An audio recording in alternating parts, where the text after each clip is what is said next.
ନମସ୍କାର, ମୁଁ ଶୁଭ ସ୍ୱାଗତ କରୁଛି ଆପଣଙ୍କୁ ପ୍ରଧାନ ନ୍ୟୁଜ୍ ଓଡ଼ିଶା ଚ୍ୟାନେଲକୁ। ଏ ଚ୍ୟାନେଲରେ ଯଦି ଆପଣମାନେ ପ୍ରଥମ ଥର ଆସନ୍ତି ନିଶ୍ଚିତ ଭାବରେ ଗୋଟେ ସବସ୍କ୍ରାଇବ୍ କରି ରଖନ୍ତୁ। এই ଖବରଟି ହେଉଛି ପ୍ରଧାନ ନ୍ୟୁଜ୍ ଓଡ଼ିଶାର ଗୋଟେ ଖେଳ ଖବର। ଆଜ୍ଞା, ଅଭିଷେକଙ୍କ ମାଡ଼ରେ ଶ୍ରେୟସ ଘାଇଲ। ଚୁପ୍ ହୋଇଗଲେ ଶ୍ରେୟସ, ସୂର୍ଯ୍ୟକୁମାର ବି ଫ୍ଲପ୍। ରାଗରେ ବ୍ୟାଟିଂ କରି ଜିତିଲେ ଯୁବ ଖେଳାଳି। କିନ୍ତୁ ସମ୍ପୂର୍ଣ୍ଣ ଖବରଟି ଆପଣମାନେ ନିଶ୍ଚିତ ଭାବରେ ଜାଣି ରଖନ୍ତୁ। ଆଜି ମ୍ୟାଚ୍ରେ ଏପରି କିଛି ହୋଇଛି ଯାହାକି କ୍ରିକେଟ୍ ଫ୍ୟାନ୍ସକୁ ଚକିତ କରିଦେଇଛି। ଅଭିଷେକ ଶର୍ମାଙ୍କ ଦଳ ଆଜିର ମ୍ୟାଚ୍ରେ ଦମଦାର ପ୍ରଦର୍ଶନ କରି ମୁମ୍ବାଇ ଦଳକୁ ହରାଇଛି, ତା ପୁଣି ମାତ୍ର 1 ରନ୍ରେ। ସବୁଠାରୁ ଚର୍ଚ୍ଚା ବିଷୟ ହେଉଛି ଯେ ମୁମ୍ବାଇ ଦଳ ତରଫରୁ ଶ୍ରେୟାସ ଆୟର, ସୂର୍ଯ୍ୟକୁମାର ଯାଦବ, ଶିବମ ଦୁବେ ମ୍ୟାଚ୍ ଖେଳୁଥିଲେ। ତାପରେ ବି ଏତେ ଭଲ ଖେଳାଳି ଥିବା ସତ୍ତ୍ୱେ ବି ଅଭିଷେକ ଶର୍ମାଙ୍କ ଦଳ ସମସ୍ତଙ୍କ ଉପରେ ଭାରି ପଡ଼ିଥିଲା।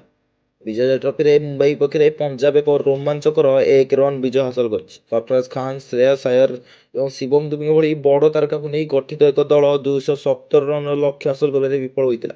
ଜୟପୁରରେ ଖେଳାଯାଇଥିବା ମ୍ୟାଚ୍ରେ ଅଭିଷେକ ଶର୍ମାଙ୍କର ଅଧିନାୟକତ୍ୱରେ ପଞ୍ଜାବ 216 ରନ୍ରେ ଅଲ୍ ଆଉଟ୍ ହୋଇଯାଇଥିଲେ। ଜବାବରେ ମୁମ୍ବାଇ 215 ରନ୍କୁ ଟାର୍ଗେଟ୍ କରି ଅଲ୍ ଆଉଟ୍ ହେବା ସହ ମ୍ୟାଚ୍ ହାରିଥିଲେ। ପୁରା କଡ଼ା ଟକ୍କର ସହ ଦୁଇ ଦଳ ଖେଳାଳି ପରସ୍ପର ସହିତ ଲଢ଼ିଥିଲେ। ମ୍ୟାଚ୍ ବହୁତ ରୋମାଞ୍ଚକର ମାହୋଲ ସୃଷ୍ଟି କରିଥିଲେ। ପଞ୍ଜାବ ପ୍ରଥମେ ବ୍ୟାଟିଂ କରି 216 ରନ୍ କରିଥିଲା। ଅଧିନାୟକ ଅଭିଷେକ ଶର୍ମା କେବଳ 8 ରନ୍ କରିପାରିଥିଲେ। ଯେତେବେଳେ ଆଇପିଏଲ୍ ଷ୍ଟାର ପ୍ରଭସିମରନ୍ ସିଂ ମଧ୍ୟ କୌଣସି ଗୁରୁତ୍ୱପୂର୍ଣ୍ଣ ପ୍ରଭାବ ପକାଇ ପାରିନଥିଲେ। ସେ 11 ରନ୍ କରି ଆଉଟ୍ ହୋଇଯାଇଥିଲେ।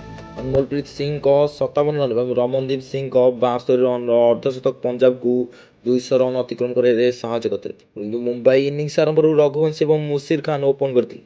ମୁସିର 21 ଏବଂ ରଘୁବଂଶୀ 23 ରନ୍ କରିଥିଲେ। ଏହି ସମୟରେ ସରଫରାଜ ଖାନ୍ ପଞ୍ଜାବ ବୋଲରମାନଙ୍କ ଉପରେ ଭାରି ପଡ଼ିଥିଲେ। ମାତ୍ର 15 ବଲ୍ରେ ତାଙ୍କର ଅର୍ଦ୍ଧଶତକ ସେ ପୂରଣ କରିଥିଲେ। ହଁ ଆଜ୍ଞା, ଯଦି ଆପଣମାନଙ୍କ ଭିତରୁ କେହି ଚେନ୍ନାଇ ଫ୍ୟାନ୍ସ ଅଛନ୍ତି ନିଶ୍ଚିତ ଭାବରେ କମେଣ୍ଟରେ ସିଏସ୍କେ ବୋଲି ଲେଖିଦିଅନ୍ତୁ, କାହିଁକିନା ଏ ବର୍ଷ ସରଫରାଜ ଖାନ୍ ଏଇଭଳିଆ କିଛି ଫାୟାର ମୁଡ୍ରେ ହିଁ ଅଛନ୍ତି। ଏହା ସହିତ ସରଫରାଜ ବିଜୟ ହଜାରେ ଟ୍ରଫି ଇତିହାସରେ ଦ୍ରୁତତମ ଅର୍ଦ୍ଧଶତକ ମଧ୍ୟ ହାସଲ କରିଥିବା ବ୍ୟାଟ୍ସମ୍ୟାନ୍ ହୋଇଥିଲେ।